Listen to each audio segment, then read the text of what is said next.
Hello po mga kababayan, si Dante Maravillas. Sinupalpal mga kababayan ni Attorney Cristina Conti, si Robin Padilla. Kasi si Robin Padilla, pati yung mga DDS vloggers, tuwang-tuwa doon sa napareport na yung judge ng ICC mga kababayan.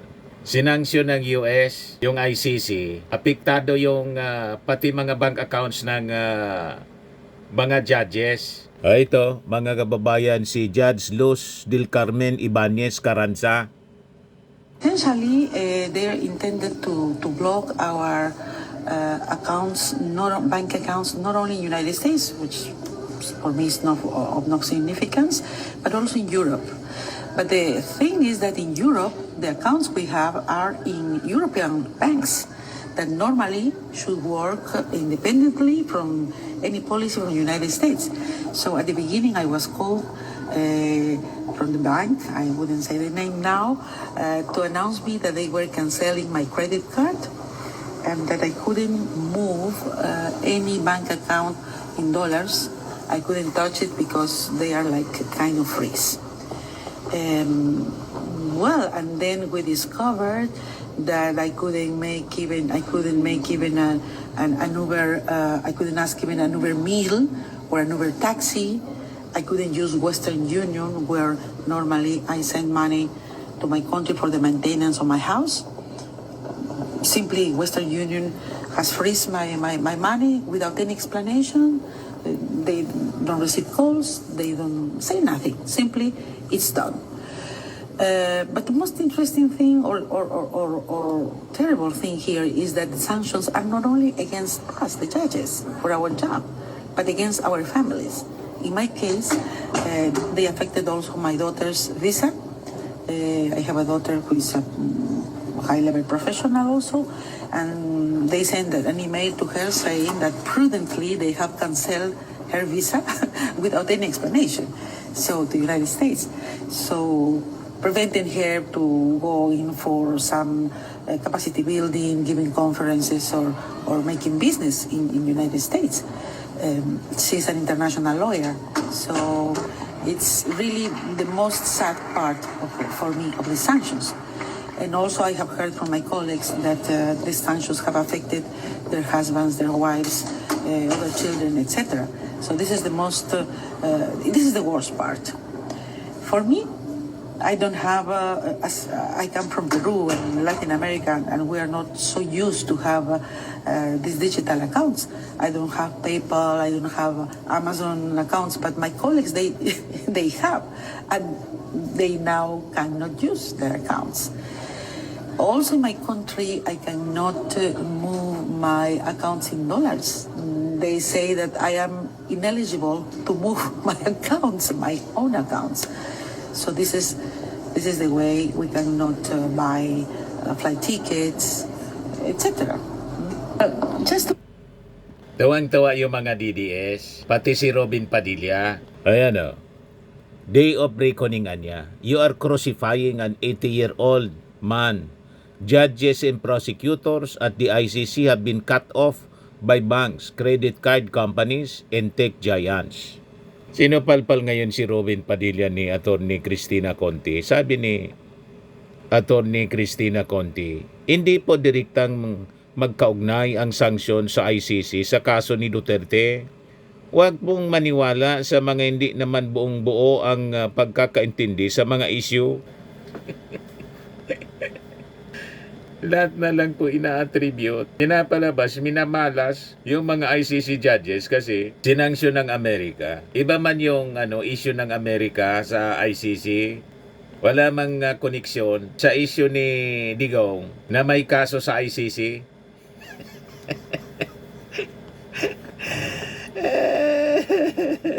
Basta lang may magamit mga kababayan na issue laban sa ICC para sabihin minalas yung ICC dahil sa paghawak sa kaso ni Digong. Sabi dito sa balita ng News 5, umalma si International Criminal Court Assistant to Counsel Cristina Conti sa payag ni Senator Robin Padilla na may kinalaman ng ICC case ni dating Pangulong Rodrigo Duterte na ipinataw na sanksyon o sa ipinataw na sanctions ng US government sa judges at prosecutors ng International Court. Nagugat ang sanksyon sa pag-imbestiga ng ICC sa ilang Israeli at US officials. Sabi kasi ni Robin Padilla, nakakatakot kapag ang nag-iisang Diyos na ang gumanti sa mapagmataas, makapangyarihan at walang puso. You denied him, referring to Digong, the house arrest that the Filipinos are demanding, sabi ni Robin. Sabi ni Attorney Conte, hindi po direktang magkaugnay ang sanksyon sa ICC sa kaso ni Duterte. Hindi karma ng judges o sino mang bahagi ng ICC ang mga nangyari. Tama. Anong kinalaman doon ng ICC judges? Iba man yung kaso, issue to ng ICC sa Israel at sa Amerika. Biniltan kasi ng Amerika yung ICC. So anong kinalaman doon? Tama si Conti po. Anong kinalaman doon sa kaso ni Digong? O diba? Laban din yun ng Amerika at Israel sa ICC. Hindi laban ni Digong. Lahat na lang sinasakyan ninyo yung kwento para lang makumbinsi ang ating mga mamamayang Filipino na makauwi na si Digong. Yung signature campaign nga ninyo na may titulong "Tay kami naman", umabot pa lang sa 10,000. Kaya yung tanong ng mga netizens, kung 10,000 pa lang yung pumipirma, nasaan na yung 32 million na bumoto kay Sara? Diba? Yan signature campaign. 10,000 pa lang mga kababayan yung nakapirma. Asa na yung million, 32 million na bumoto kay Sara? Madaling sabi, tama yung mga analysis natin. Yung 32 million, 31 million, mga Marcos supporters. Wala man talaga po na constituency ang mga Duterte. Ang bumoto sa mga Duterte, mga Marcos supporters, nung sa Uniteam pa. Ngayon na hindi na po Uniteam, wala na po. Natunaw na yung mga bumoto kay Sara. Wala na.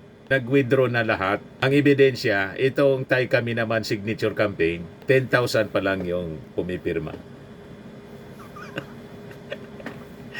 Kaya malabo po. Talagang magpapasko, mga kababayan, si Digong. At sa susunod pang mga Pasko, sa detention cell. At hindi malamang pagbibigyan yung kanilang kailangan na interim release. Kasi itong signature campaign na ginagawa nila, isa pa itong rason para hindi pagbigyan. Di ba? Ito yung patunay, mga kababayan, naging base. Hindi na niya babalik si Digong pag pinagbigyan. Hindi na harap, sabi ng mga judges po ng ICC. Hindi na harap sa hearing. Lalo't hindi nila nire-recognize ang ICC. Ang tawag ni Mariroque sa pag-arrest kay Digong, kidnapping. Until today, kidnapping ang tawag nila. You see? Pero yung ating Pangulong Bongbong, mga kababayan, busy-busy ngayong Pasko. Yung Palasyo Malacanang, sa panahon ng ating Pangulong BBM, nangyari na ang Malacanang, taon-taon binubuksan po sa publiko. Yan tara sa Palasyo, mga kababayan. Napakasaya sa Palasyo. Paskong Pasko sa Palasyo. Di ba? Yan sa Palasyo, mga kababayan. Yung mga bata masayang masaya, may carnival sila. May mga laruan. Di ba? Napakasaya sa Palasyo, mga kababayan, ngayon. May simbang gabi. Napakasaya. Yan ang Palasyo Malacanang ngayon. Nakapunta na ako niyan last year kami ni Mrs. And invite everyone to relax and be together as a family here in Malacanang. What we prepared are for kids. We have carnival rides, we have games. This is all for free. We've invited different food stalls and vendors so that they also have kita this holiday season. We open at 6 and we close it at 11, and anybody can come in for free. This year, we have 2 new parts. We have the choir performances. So every 6 p.m. and 7 p.m., as we open the gates, you can hear Christmas caroling from the best voices around the Philippines. And then at 8 p.m., we have movie screenings so that the parents can also May pelikula relax pa, oh. and enjoy while the kids are Di ba? playing the Napakaganda. games and the rides. Galing So kami dyan we want to offer a safe environment last week. for families to unwind. Everybody worked so hard this year. So we want to feel Christmas in Malacanang. And we can also have a look at our Christmas tree that we lit, I think 2 weeks ago or 3 weeks ago, with different paroles from all around the Philippines. Today is the first day. Today is the 16th of December. We have Kahapon Misa siya, de Gallo, binuksan. that is until the 24th. But our Tarasa Palacio is until the 23rd. Ano naman every year naman na meron tayong mga Christmas songs na pinaprepare para sa grupo. Pero this time, nagprepare ako ng mga English Christmas carols kasi yan ang tradisyon tradisyon natin yan. Pagkabata tayo, naririnig natin yung mga English Christmas carols. For me, kasi I'm residing nearby, malaking bagay kasi you don't have to go out na kasi ito, pag nanood ka sa labas, mahal ito eh. Diba? Dito, libre. Diba? Kaya plakpak tayo todo kasi hindi biro yung gastos sa ganito, mobilization, yung logistics sa paghanda nito, hindi yan biro. Pangalawang beses na po namin ito. So last year nandito rin kami. So ngayong year na to pumunta ulit kami dahil ang mga anak ko nag-enjoy talaga. Excited sila pumunta dito. So kanina hindi na sila makakain para makapunta lang ko dito. Maganda yung mga pelikula, nakita ko naman. Maganda nga ang lesson na ibibigay nila sa mga bata. Yung mga yan kasi seldom na napapanood na nila. Sa mga panahon pa natin sila. Pero sana mapanood ng mga bata kasi maraming lessons na ibibigay. Please join us here in Malacanang and let your feet up and have a good time with family because it's the time to share your love and to remember what life and what all of this is all about, and that's the birth of Jesus and being together as a family. Galing na kami, nauna pa kami dyan. Last week, na-invite kami ni Mrs. mga kababayan. So, yan ang pagbabago sa Palasyo Malacanang with President Bongbong Marcos bilang ating Pangulo. Siya lang ang gumawa ng ganyan, mga kababayan. At kanina naman po, nagpakain ng libre yung ating Pangulo. Yung walang gutom kitchen po, oh.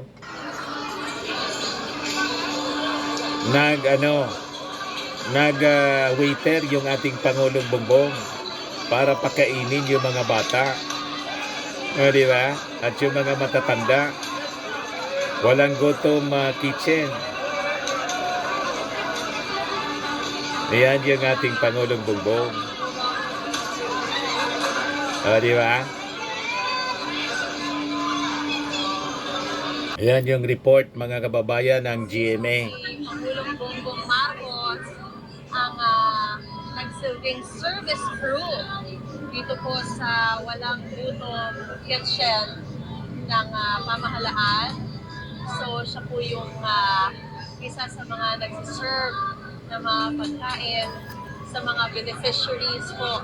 Ngayong hapon, bilang bahagi pa rin po ng pag-celebrate ng maagang Pasko para sa mga Maagang Pasko para sa mga mahirap. Yan yung ating Pangulo.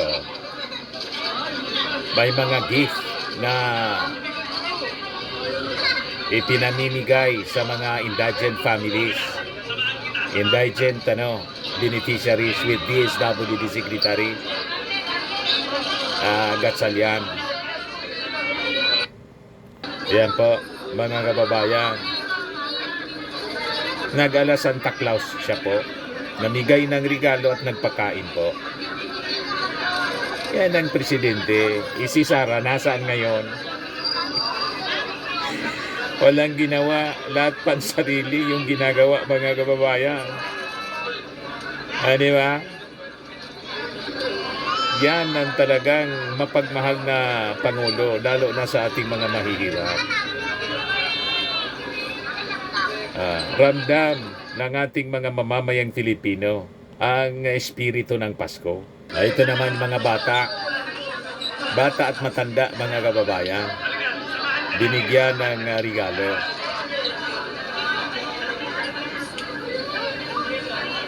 Malapit sa ating mga bata yung ating Pangulo, pati sa mga mahihirap, lalo sa mga mahihirap. Di ba? Tuwang-tuwa yung ating mga bata. Feel na feel nila yung Pasko, spirito ng Pasko.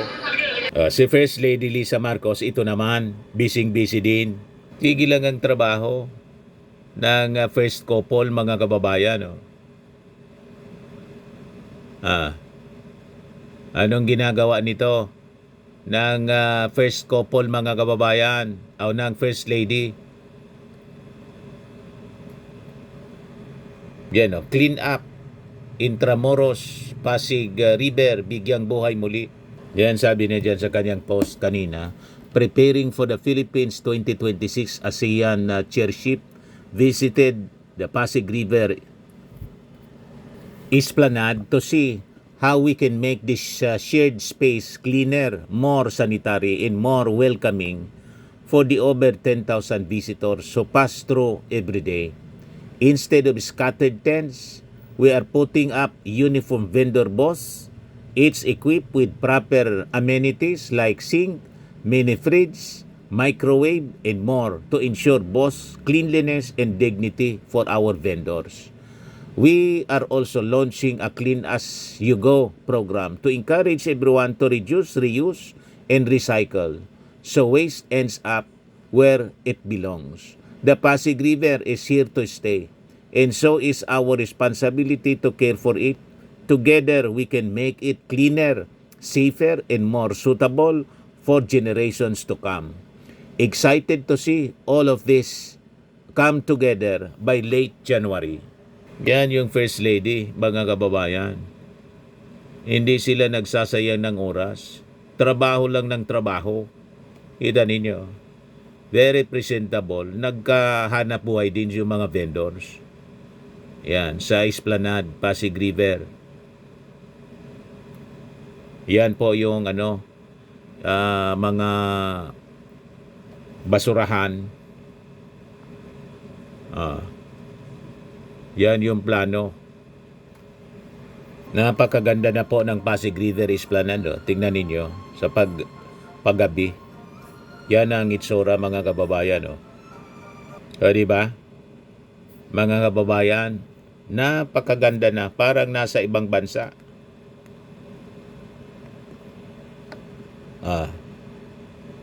Napakaganda na mga kababayan.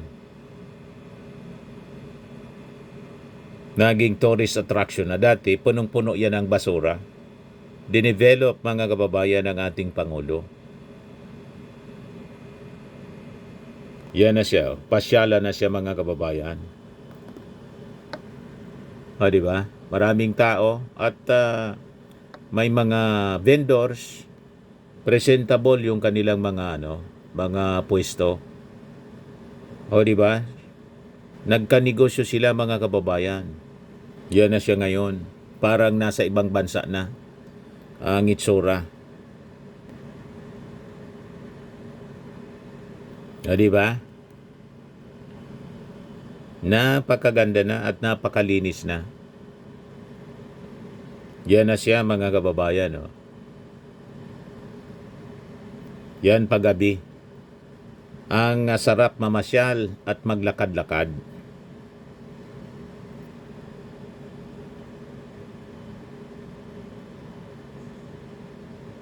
Ganon. Diba? Yan. May mga sumasayaw-sayaw na iba-ibang kulay ng ilaw.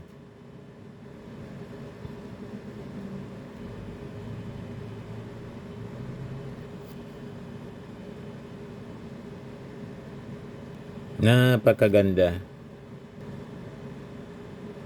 So dating ikinakahiya natin yung Pasig River. Ngayon, proud na po ng ating mga mamamayan mamasyal sa Pasig River Esplanade. Nangyari lang yan ngayon sa administrasyon ng ating Pangulong Bongbong Marcos.